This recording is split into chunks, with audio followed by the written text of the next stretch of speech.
Agora aqui no Revista Meio Norte, eu vou conversar com o Dr. Gílio Queiroz sobre o terror noturno, que é um distúrbio do sono em que a criança chora ou grita durante a noite, porém sem acordar, né? E acontece justamente, mais frequentemente, em crianças com idade entre 3 a 7 anos. Mas o que os pais devem e podem fazer durante um episódio de terror noturno?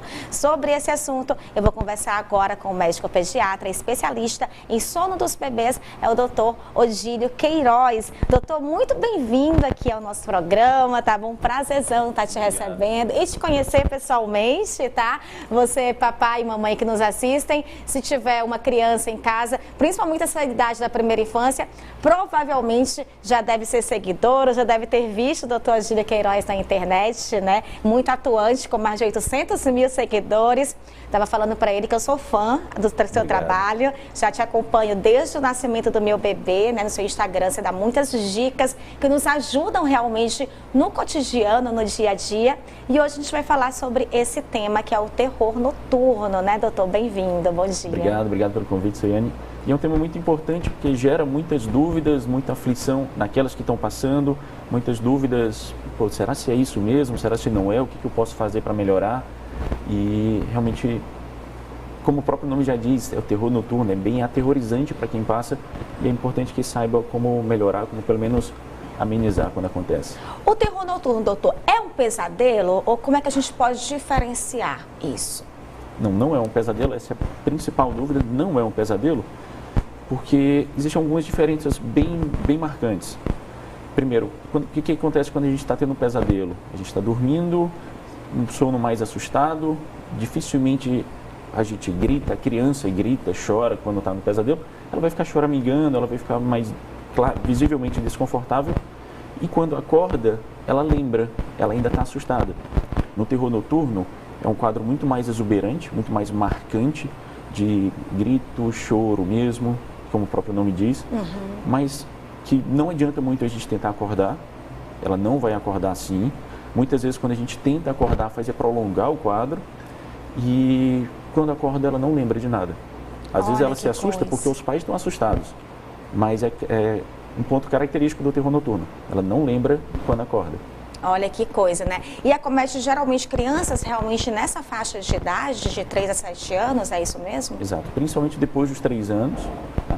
E aí tende a diminuir com 7, volta a ser um pouquinho mais frequente já nos idosos, tá? Mas é nessa fase de 3 a 7 anos que é muito mais frequente. Entendi. Inclusive, recentemente eu passei por um episódio, eu não tenho certeza se foi o terror noturno, né? Mas conversando com amigas em grupos de mães, né? Eu percebi que pode ser. Meu bebê acordou durante essa semana, do nada, no meio da madrugada. Tem 3 anos o meu filho, né? Para quem me acompanha, já pertinho dos 4. E muito agitado. Muito agitado, foi uma coisa inédita que aconteceu, né? Nunca tinha acontecido antes. Geralmente quando ele acorda na madrugada, é com algum sintoma, alguma febrezinha, algum sintoma gripal, né? Alguma coisa assim do tipo. Mas ele não tinha nenhum sintoma, nem febre, nem nada. Acordou muito agitado. Eu naquele desespero, a gente já fica, o que você tem, filho? Quer conversar com a criança, né? Tá sentindo uma dor e ele não falava, nem abriu o olho. E não falava, só gritava e chorava muito alto. Foi quando eu trouxe ele, fiquei com ele só no colo, acalmei, passou e ele voltou a dormir. Isso é característico de um terror noturno, doutor? As características são bem sugestivas mesmo, tá? Certeza, teria que fazer uma avaliação mais precisa no consultório, mas por ser um diagnóstico, precisa de uma avaliação mais cuidadosa, mais individual, mas os sintomas parecem muito, as características que você manifestou, que você falou. Que é diferente do pesadelo, como a gente estava falando, que se tivesse sido um pesadelo, ele teria acordado mais assustado. Sim. Entendeu? E aí ele não teria dormido logo em seguida. É diferente do terror noturno, que você vai lá, você só vai estar lá com a criança, que é uma coisa que eu gosto de brincar aqui com os pais, é muito mais para o bem da mãe, de saber que ela está fazendo alguma coisa do que da própria criança, porque, como eu disse, ela não vai nem lembrar do que está acontecendo, entendeu? É aterrorizante, mas ela não lembra, é aterrorizante muito mais para a mãe, para os pais que estão lá vendo isso tudo. E ok, você vai lá, você vai acolher e depois ela vai voltar a dormir como se nada tivesse acontecido. Se você falar com ela, certamente ela não vai nem lembrar do que aconteceu, não vai nem entender o que foi que aconteceu. Às vezes, nesse movimento, vocês acabam acordando, compreensível também, mas acabam acordando a criança e aí sim, por ver os pais assustados, ela se assusta também e acaba chorando, mas completamente normal. Então, quais são os outros sintomas? Como a gente pode identificar se poderia ser ou não terror noturno? Vamos lá, a idade é muito, muito importante, porque é muito raro acontecer em menor de 3 anos. Acontece nos bebês, principalmente quando eles estão na fase de transição de um ciclo de sono para o outro, dele ficar com sono bem leve, bem agitado. Às vezes, se você olhar para o babá eletrônico ou para o próprio bebê, ele está com uma carinha de desconforto, mas não é aquele choro intenso, tá? Mas é aquele choramingo, aquele desconforto com o olhinho fechado, ele está tentando passar de um ciclo para o outro do sono. E muita mãe acha que é terror noturno e não é. Tá? É principalmente depois de 3 anos, esse quadro bem intenso de choro, que a criança parece estar assustada, às vezes está de olho fechado, às vezes até abre os olhos, tá? Mas ela ainda está dormindo, ela não está 100% consciente e vai permanecer por alguns minutos, não adianta chamar muito e aí depois ela vai acalmar e vai voltar a dormir normalmente. Tem alguma causa? Por que isso acontece? A causa exata não é conhecida ainda, mas a gente sabe que está muito relacionado, principalmente a intensidade e a frequência dos episódios, a situações de estresse. Seja muitos estímulos, seja estresse propriamente dito, por exemplo, a criança que faz birra para dormir, a criança que faz... Isso acontece com frequência, a privação de sono, a criança que ainda, apesar da idade, ainda acorda muito à noite, tende a se intensificar, tende a ser mais frequência e quadros mais intensos. E quando ficar preocupada, doutor? Quando procurar realmente a ajuda de um profissional, a ajuda de um médico? Se isso acontecer com muita frequência, por exemplo, mais de 2 vezes por semana, aí sim realmente é algo que certamente vai impactar a qualidade de vida dos pais, da família, a qualidade de sono dos pais, e aí sim é recomendado procurar, que normalmente não precisa de medicamento, a imensa maioria não vai precisar, é mais situações, se a gente sabe que o estresse é o que aumenta a frequência, aumenta a intensidade, a gente sabe que a gente precisa promover um maior relaxamento, um maior descanso, uma boa rotina de sono para essa criança, que já tende a resolver na imensa maioria das vezes. Olha, você falou em rotina de sono, eu costumo dizer que mães e pais de primeira viagem que sabem lidar com essa rotina de sono, que sabem a quantidade de soneca ideal, a janela de tempo ideal, tem uma vida completamente diferente dos pais que não sabem lidar com isso, né, doutor? Com certeza. É muito importante manter uma rotina realmente, até para a saúde da criança. Doutor, eu estava vendo uma pesquisa que dizia, inclusive, que você conversar com a criança quando ela dorme ajuda, tem muito mais efeito do que você conversar com a criança quando ela está acordada. É isso mesmo? Tem algum nome para isso? Tem, essa é uma técnica chamada Sleep Talk, que é conversar dormindo em inglês, e não é 100% aceita, mas já tem muitas evidências. Não é 100% aceita porque não tem muito como a gente conferir, muito como a gente fazer comparações. Mas sim, existem muitas evidências de que quando a gente conversa com a criança, quando ela está num estágio de sono específico chamado sono REM, que é um estágio principalmente relacionado à cognição, inteligência, memória, você consegue uma comunicação com o subconsciente, digamos assim. Então você consegue transmitir uma mensagem muito mais efetiva do que acordado, que a criança às vezes já tem 3, 4 anos, já entende muito mais, mas isso inclusive funciona até em bebês. E ela não entende tão bem o que a gente fala, aparentemente nessa fase desse estágio REM, a gente fala e ela entende mais, então tem muitos relatos excelentes, inclusive. E qual que é esse estágio REM? Qual é a hora certa de conversar com a criança quando ela está dormindo, para que também não atrapalhe, né, o sono dela? Normalmente nos primeiros 20 minutos do sono, tá? Não existe uma regra, não é sempre, eu gosto de brincar assim, já acontece de vez em quando da gente começar a dormir, a gente nem percebeu que está dormindo e já está sonhando. A gente começou o sono no estágio REM. Sim. Já outras vezes a gente acha que a gente tem a impressão que a gente só piscou o olho e já passou 1 hora. Sim. É porque a gente começou o sono, a gente aprofundou rápido, a gente começou o sono no estágio não REM. Então, não existe uma regra absoluta, mas normalmente nos primeiros 20 minutos o bebê vai entrar nesse estágio REM. Eu estava até vendo o depoimento de uma mãe, né, que conversou com o filho, até peguei de inspiração para mim mesma. Ela conseguiu tirar a chupeta do filho só conversando com ele através do sono. Eu estava até conversando aqui nos bastidores com o doutor, que parece mágica. A gente realmente fica, nossa, sério que isso deu certo? E ela disse que deu muito certo. Ela disse que tentou o primeiro dia, o segundo dia conversou de novo com a criança, e no terceiro dia a criança ficou com a chupeta na mão, mas não colocou na boca. Eu achei impressionante. Você tem relatos também de que realmente isso dá certo, doutor? Eu tenho uma amiga muito próxima a mim que diz que tirou o hábito da filha de chupar o dedo só com o Sleep Talk, porque durante o dia, quando ela falava, ela resistia muito. Aí ela aprendeu, ela viu como fazia, começou a fazer e percebeu que a criança foi naturalmente diminuindo esse hábito de chupar o dedo, que principalmente quando passa de 2, 3 anos, tende a se intensificar mais, aí começa a ficar um pouco mais difícil de tirar. Ah, é verdade, viu que eu diga. E olha, realmente essa técnica e outra, é importante também a gente ressaltar que as palavras devem ser sempre voltadas para o lado positivo, né, durante a conversa. Eu estava lendo sobre isso sempre e vi palavras isso, de afirmação, né? Exatamente. Tipo, por exemplo, doutor? Um exemplo que fazem muito o Sleep Talk é nas birras, tá? Para amenizar as birras. Então você fala assim, olha, tá tudo bem, papai e mamãe estão aqui, vai ficar tudo bem. Quando você se sentir mal, você pode me falar, você pode me abraçar, que você pode ficar mais calmo. Então, existem muitos e muitos relatos de que a criança começa a ter menos birras. Quando ela tem algum desconforto, que normalmente é o que causam as birras, algum desconforto, algum desentendimento, digamos assim, ela começa a reagir melhor. Tá? É claro, a criança não tem 100% de capacidade de regulação emocional ainda, mas já tem muitos relatos que dizem que ajuda bastante. Que bacana. A gente tem até um gráfico que mostra para o pessoal de casa sobre o período do sono, né? Que até te mandei, Carinha, aquele gráficozinho que a gente mostra as etapas do sono de 10 a 20 minutos, 20 a 30 minutos. É esse gráfico aí, doutor. Você pode explicar um pouquinho para a gente?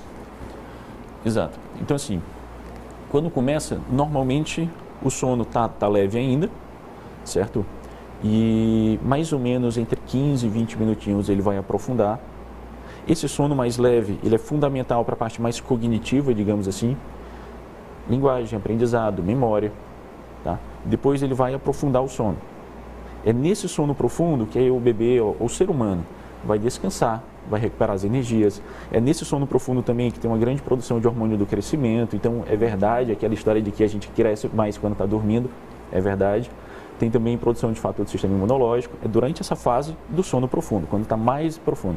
Depois, o sono vai voltar a ser leve e aí encerra com um ciclo de sono. Aí a criança, o ser humano, vai passar para um novo ciclo e é nessa fase de transição que muitas vezes não é tão fácil, principalmente para o bebê e para a criança menor. Que acaba acordando? Acaba acordando. Olha isso, né? Eu tenho até uma técnica que eu aprendi, né? Assim que o Davi ainda era recém-nascido, que quer saber se a criança tá dormindo, porque às vezes a gente fica naquela dúvida, né? Meu Deus, será que dormiu mesmo? Será que eu vou botar no berço e ele vai acordar, né? A gente fica nessa angústia. Pega o braço da criança e levanta. Se o braço voltar e cair, é porque tá tudo bem, dormiu, né? É porque aprofundou o sono. É porque aprofundou o sono. Não tem dica melhor do que essa, viu, gente? De saber se a criança realmente pegou no sono. Doutor, e sobre saltos, né? Isso realmente existe? Isso atrapalha o sono? Até a gente tem um gráficozinho aí dos saltos também, de quanto em quanto tempo acontecem esses saltos. Isso atrapalha o sono? Dói? Tem gente que chega até a dizer que dói, né? Quando a criança está nesses saltos aí. Como é que acontece isso? Aí os saltos de desenvolvimento já são muito mais frequentes em bebês e é muito controverso, não tem evidências científicas tão robustas que comprovam a sua existência, principalmente porque quem criou a teoria, quem primeiro falou sobre essa teoria, fala sobre um momento exato da vida da criança, momentos exatos da vida da criança em que ela vai passar por grandes mudanças. Esse detalhe específico eu não concordo, porque são saltos de desenvolvimento, são esses períodos onde o bebê está se desenvolvendo muito, em curto intervalo de tempo, e ele acaba se assustando. Então, assim, é evidente, é muito fácil de perceber isso para quem tem um bebê em casa, é fácil de perceber, é aquela impressão que você tem, assim, nossa, até ontem ele não fazia isso. Isso aqui, quando foi que ele aprendeu isso? Tá? E existem marcos específicos. Por exemplo, aos 4 meses tem um marco de virar, aí, esperado que mais ou menos com 4 meses. Tem bebê que vira com 3 meses e meio, tem bebê que aprende a virar com 4 meses mesmo. Então, eu só não concordo com a ideia da data exata para começar um salto. Mas sim, existem momentos de desenvolvimento que a gente tem marcos esperados, que cada um deles são chamados saltos de desenvolvimento. E que pode interferir no sono, na qualidade do sono à noite. Muita mudança na vida, na cabecinha desse bebê, ele pode ficar mais alerta, mais assustado. Sim. Eu gosto de fazer uma analogia na internet, eu gosto de brincar assim, imagina que você dormiu na sua cama e acordou na China. Você não entende nada do que está acontecendo ao seu redor, está tudo diferente, você não consegue se comunicar, se expressar para as outras pessoas o que você está sentindo, tá? Que você está perdido, que você está confuso. É o bebezinho que está se desenvolvendo, principalmente nos primeiros meses, que até a visão dele vai melhorando. Então, a percepção de mundo que ele tinha, quando ele passa por essa fase de salto, muda. Porque a forma como ele vê a mãe, a forma como ele vê a sua casa, até isso muda. Então, é realmente muita mudança na cabecinha dele, que é muito imaturo ainda. Então, pode ser que ele fique mais alerta, mais assustado mesmo. Por isso, resiste tanto para dormir, por isso chora mais, por isso acaba acordando mais à noite. Olha aí. Doutor, para a gente encerrar, me diga uma coisa, você que é especialista do sono do bebê, nessa fase onde a criança já começa a deixar de ser bebê, a partir dos 3 anos de idade, a soneca ainda é imprescindível, ainda é muito... se eu pudesse fazer soneca até hoje eu fazia, viu? Mas eu que não posso me dar esse luxo.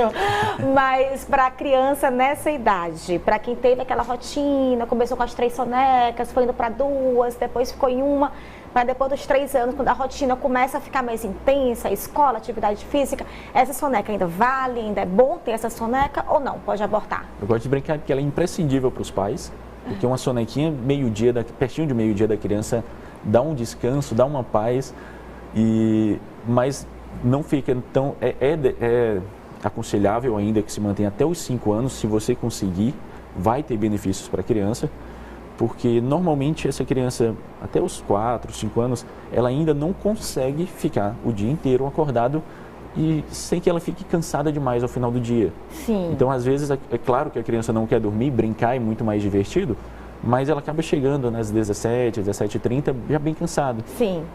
Ou seja, ela precisava de um descansinho no meio da metade do dia, que nem sempre é fácil de conseguir, mas se você conseguir, vale super a pena, é super benéfico para a criança.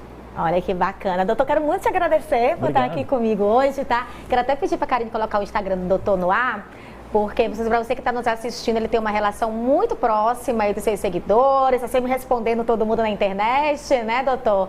Tá aí o Instagram. A gente pode até colocar nos stories, Karine, que eu estava dando uma stalkeada ontem, uma olhadinha, tem lá uma caixinha de perguntas, você está sempre abrindo essa interação, né, com as pessoas que eles seguem, né, doutor?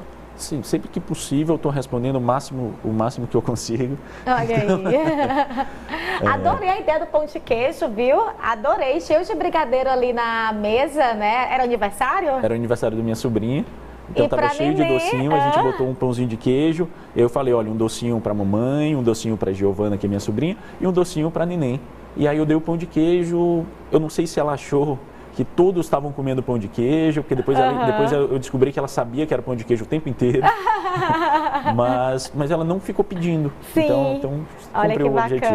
Né? Que bacana. Muito lindo. Tu é pai também de uma neném de 1 ano e 8 meses, não é isso? É a Olivia. É a Olivia. Pois muito obrigada, tá? Eu que agradeço. Instagram do doutor que está aqui no vídeo, para quem quiser mais informações, quiser seguir, buscar mais informações, a gente pode colocar aqui. Olha, é @QueirozOgílio. Você pode estar indo lá e dar uma olhadinha também, tá? Muito bacana, tem muita informação para papais e mamães irresponsáveis. Obrigadão, tá bom, doutor?